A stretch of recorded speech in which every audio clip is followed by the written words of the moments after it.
Okay, हम लोगों ने बेसिकली कल तक जो देखा था उससे आगे से स्टार्ट करते हैं। हम लोग डील कर रहे थे पेशेंट के माइंडसेट वगैरह को, उसके बाद एरिया को, एनवायरनमेंट। उसके बाद फिर हम लोगों ने काउंटर प्रिस्क्रिप्शंस को देखना स्टार्ट किया था, फिर हम लोगों ने काउंसलिंग को देखा था और फिर हम लोगों ने फॉलोअप्स को देखना स्टार्ट किया था। अब हम देख रहे हैं बेसिकली कि पेशेंट माइंडसेट के बाद हमारे पास कौन सी एक्सपर्टीज नेक्स्ट के ऊपर आती है और वो किस तरीके से डील की जा सकती है, राइट?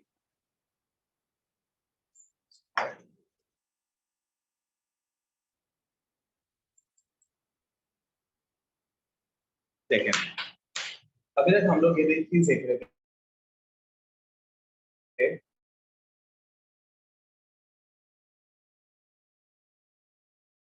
कि जिसने पहले वाले इलेक्शन ही लिया हुआ वो हमारे प्रीवियस वीडियो के ऊपर जाकर देख सकते हैं इसको। और पेशेंट माइंड से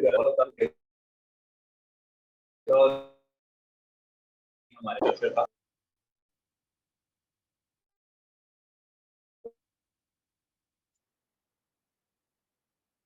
ओके, मुझे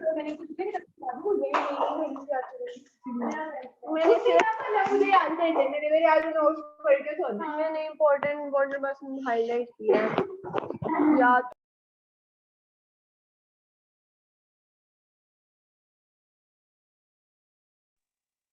ठीक है। अब देखिएगा कि जब भी आप लोग किसी भी प्रिस्क्रिप्शन सिनेरियो के ऊपर जाना स्टार्ट करते हो ना, तो सबसे पहले आपको ये देखना होता है कि पेशेंट माइंडसेट क्या है उस इन्वायरमेंट के अंदर, उस लोगों का, वहाँ के जो लोग होते हैं उनका माइंडसेट क्या है, किस हिसाब से वो काम कर रहे होते हैं, किस हिसाब से मतलब कि वो लोगों से अपना चेकअप वगैरह करवा रहे होते हैं, कौन से लोग चेकअप के लिए आते हैं, कौन से लोग चेकअप के लिए नहीं आते, और अल्टीमेटली जो आ रहे होते हैं उनका क्या कंसर्न होता है, जो नहीं आ रहे थे उनके क्या इश्यूज होते हैं, राइट? यहाँ से आपको पता लगता है कि आप लोगों ने किस तरीके से एक अच्छा डॉक्टर बनना होता है, एक अच्छा प्रिस्क्राइबर बनना होता है। अब हम लोगों ने पेशेंट माइंडसेट के बाद स्टार्ट करना था एरिया। ठीक है, एरिया किस तरीके से मैटर करता है। अब एरिया के अंदर हमारे पास 3 लेवल ऑफ एरिया आ जाते हैं। एक आता है लोअर, एक आता है मिडल, और एक होता है हायर क्लास या हाई जेंट्री वगैरह।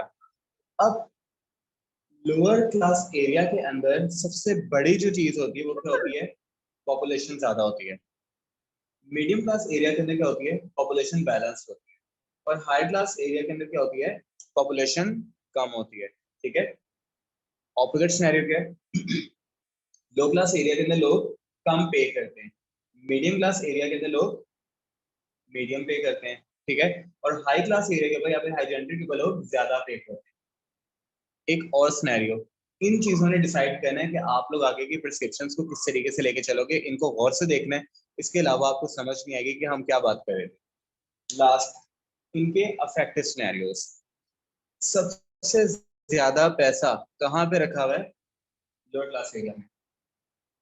मीडियोकर एरिया में मीडियोकर अमाउंट ऑफ पैसे रखे हुए होते हैं, और हाई जेंडर में सबसे कम पैसा रखा हुआ होता है।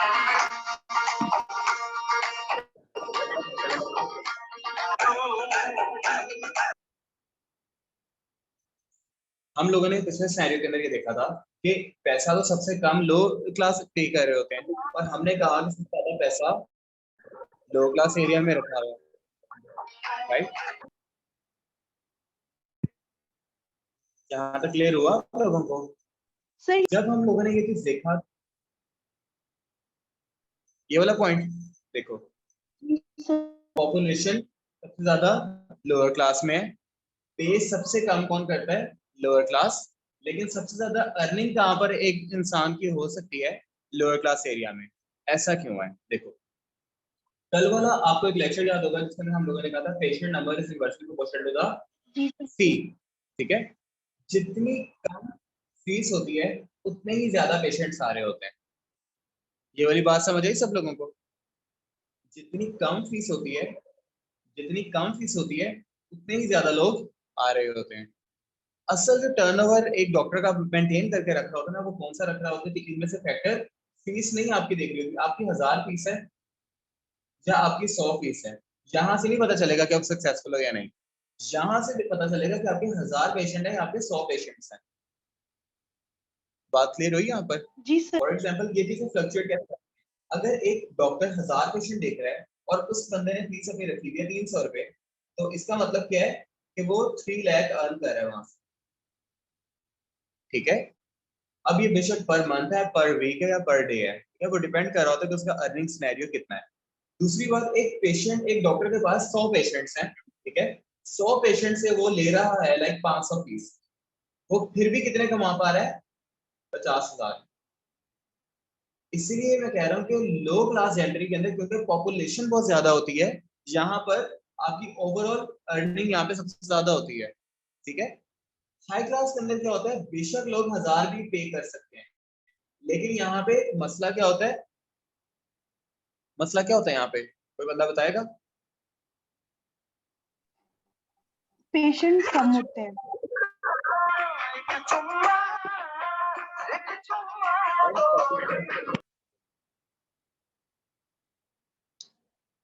इस बंदे का माइक रीओपन हो रहा है, इसको यहाँ से निकाल देना, ग्रुप से भी निकाल देना है, काइंडली सीरियस हो जाए करें आप। अच्छा, ये चीज समझ आ गई, फैक्टर सिनेरियो, ये भी फैक्टर सिनेरियो समझ आ गया, क्लियर है 100%? अब देखो, जी सर। मीडियोकर एरिया में लोग भी ज्यादा होते हैं, मतलब बहुत ज्यादा कम नहीं होते। जैसे यहाँ पर अगर आपके पास 10 पेशेंट आ रहे हैं, यहाँ पर अगर 500 आ रहे हैं, तो यहाँ पे 2000 आ रहे हो, कितना फर्क होता है। अब 500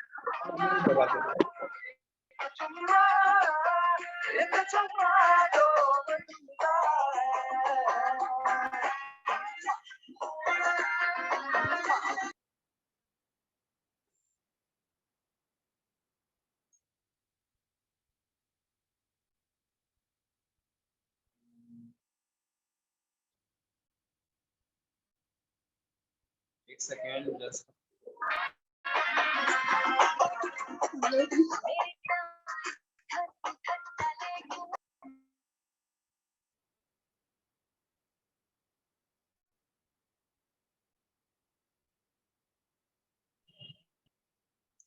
ठीक है, और भी किसी बंदे ने रिमूव होना है तो वो बता दो।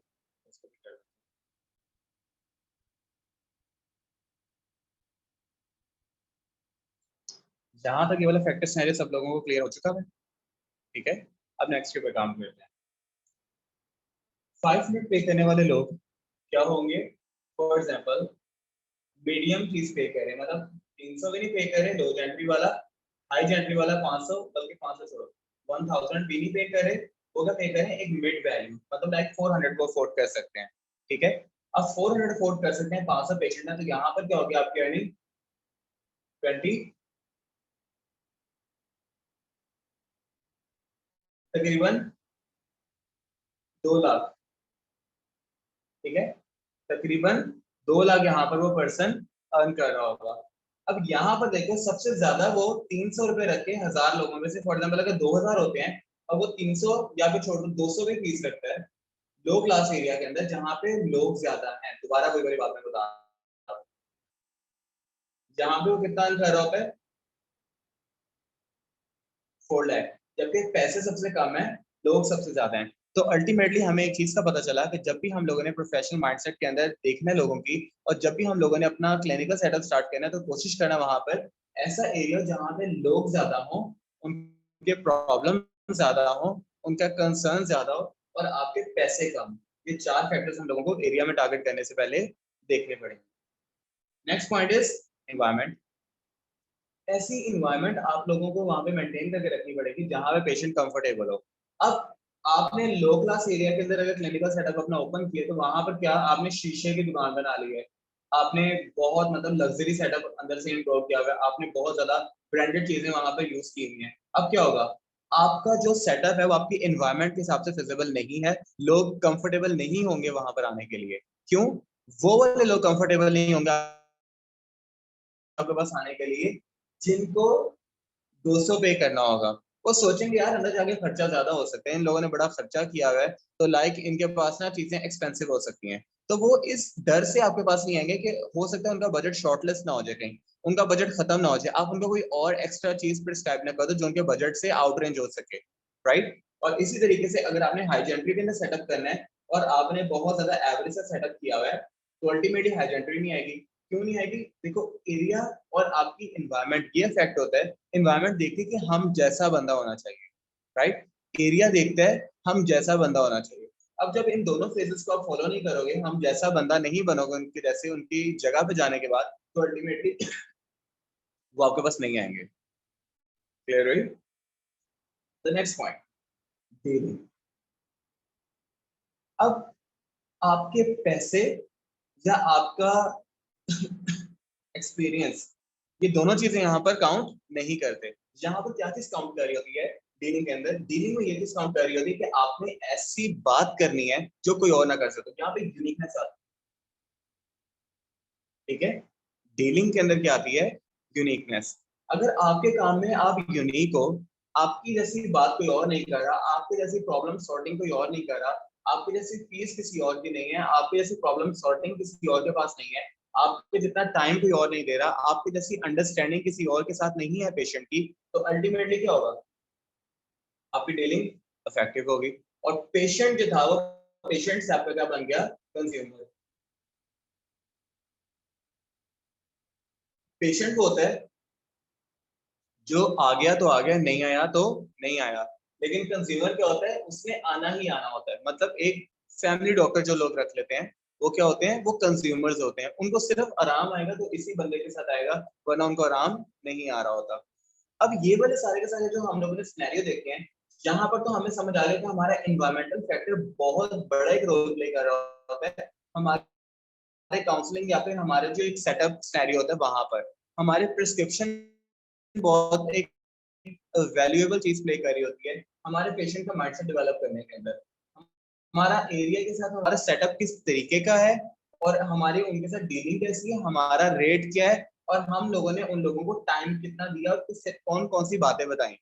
राइट, ये चीजें। अब आती है counter prescriptions. Right, counter prescription के ऊपर हम लोगों ने ये चीज देखनी होती है कि फॉर एग्जांपल एक पेशेंट को मल्टीपल इश्यूज है, एक पेशेंट को मल्टीपल इश्यूज हैं। ठीक है, ये सबसे ज्यादा इंपॉर्टेंट पॉइंट है यहाँ। ऑलराइट, एक पेशेंट को मल्टीपल इश्यूज हैं, उसको आर्थराइटिस है, अनीमिया है, कोई भी कह लो, उसको ओबेसिटी है, और उसको पीसीओएस है। ठीक है, इसको क्या क्या है? आर्थराइटिस,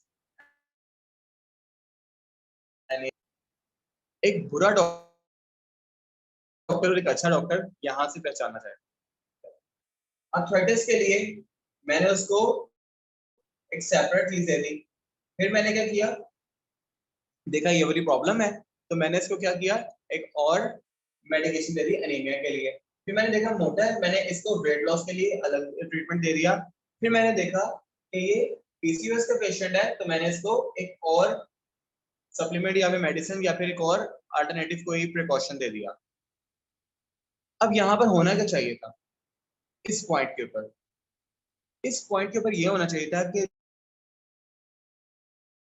जो कंडीशनल स्पेक्ट्रम को अंडरस्टैंड करने वाला, ठीक है, मतलब उसकी बहुत अच्छी एक हैंडलिंग होनी चाहिए एसओपीस के पॉइंट के ऊपर, मतलब स्टैंडर्ड ऑपरेशनल प्रोसीजर्स के ऊपर।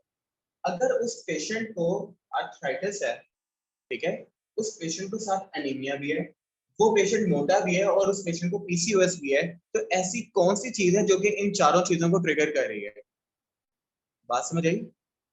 रेदर देन हम अलग अलग बीमारियों को ठीक करते रहें, हम ऐसी चीज को पकड़े कि जो इन बीमारियों को कॉज कर रही है।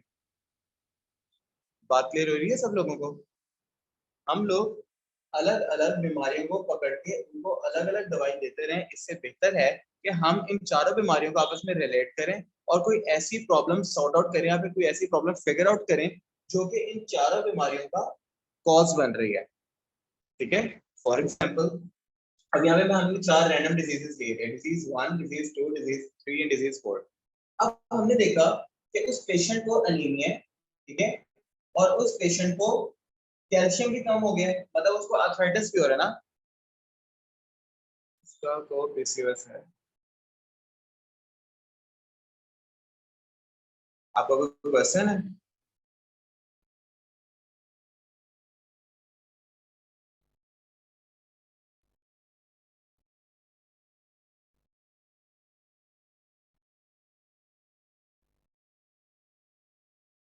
ओके, किसी का कोई क्वेश्चन होता है तो वो माइक ऑन करके क्वेश्चन पूछ सकते हैं, राइट?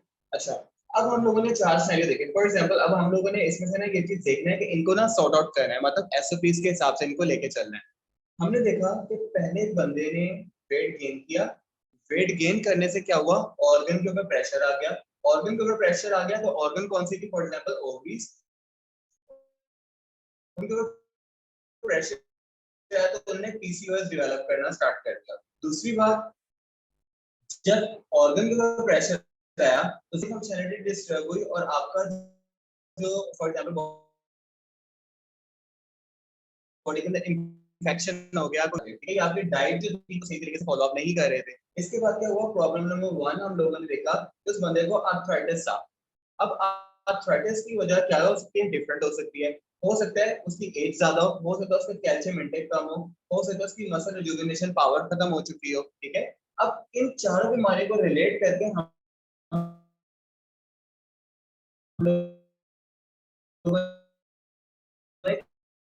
ऐसा कि ब्लड सेल्स उस हिसाब से रिजुविनेट नहीं हो पा रहे, आपका कैल्शियम बॉडी का उस हिसाब से सस्टेन नहीं हो पा रहा जिस हिसाब से उसको होना चाहिए था। इसी वजह से क्या हो रहा है कि जब आप ज्यादा खाते हैं तो आपका वेट गेन हो जाता है और अल्टीमेटली क्या होता है, उस चीज की वजह से आपका पीसीओएस ट्रिगर हो रहा है, ठीक है। अब हमने इन चारों चीजों को लिंक कर दिया, हम लोगों ने क्या किया, उसका एफएफ कंट्रोल कर दिया, एफपी कंट्रोल कर दिया, और जितने भी उसकी बॉडी के अंदर एफएच थे, एफक्यू थे, ठीक है, इन सब चीजों को हम लोगों ने मैनेज कर लिया। हम लोग ये फॉर जो इसका क्या करेंगे, इसकी नीड इसको पूरा करेंगे, उसके विजन स्टार्टिंग के बाद हम लोगों ने करवा ली, बॉडी रिफाइन होगी, अब इसकी बॉडी के अंदर ब्लड भी बनना शुरू हो जाएगा और कैल्शियम के जो है वो भी रिजुविनेट होगा, तो अल्टीमेटली पीसीओएस ऑटोमेटिकली ट्रीट होना स्टार्ट हो जाएगा। और अगर इसको रैपिडली पीसीओएस को ट्रीट करना है तो इन तीनों ट्रीटमेंट प्रॉब्लम सॉर्टिंग, जब आपके पास मोर देन वन इश्यू होता है बॉडी के अंदर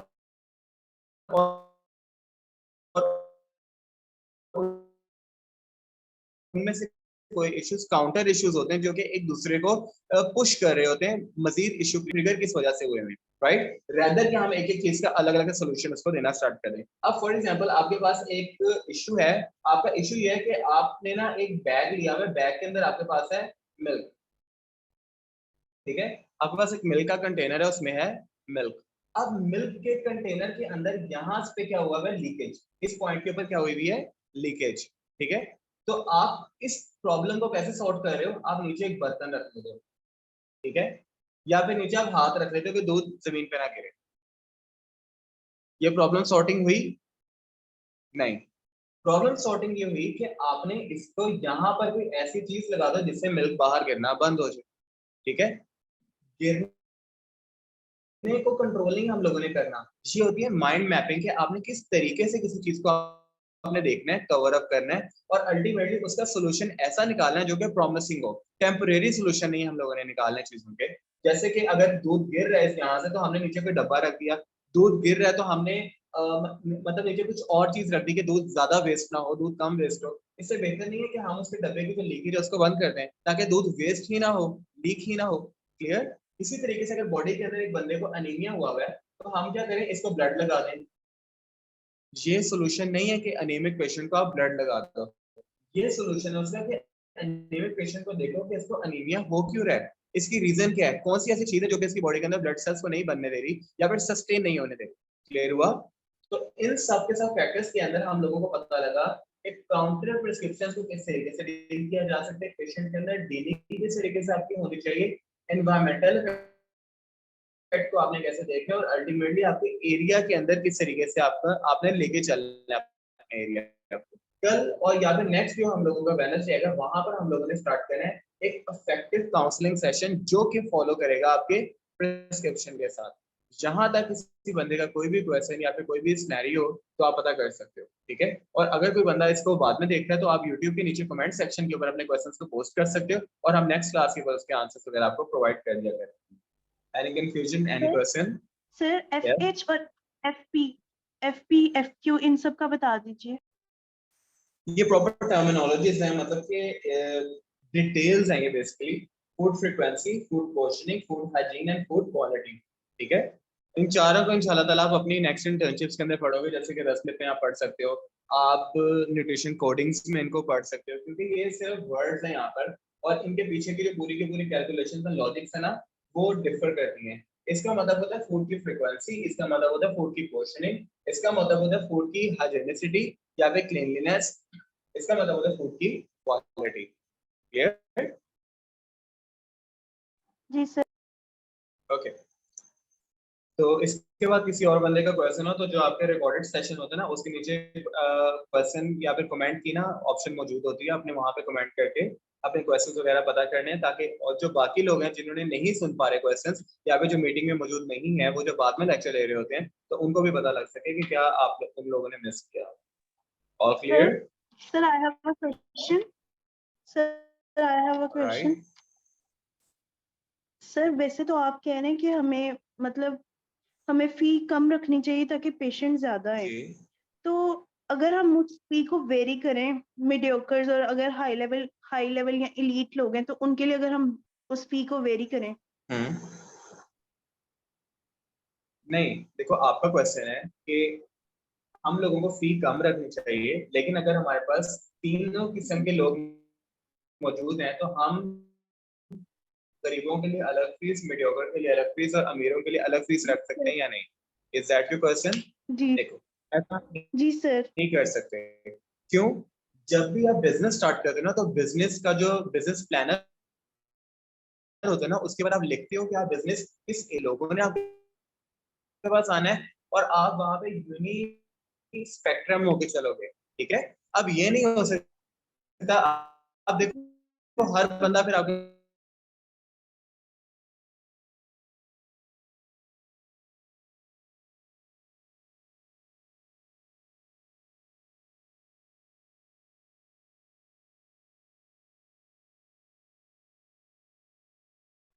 क्योंकि यहाँ पे मेजोरिटी लोग अनअफोर्डेबल रहते हैं, मेजोरिटी मजदूर और बाकी इस टाइप के लोग रहते हैं।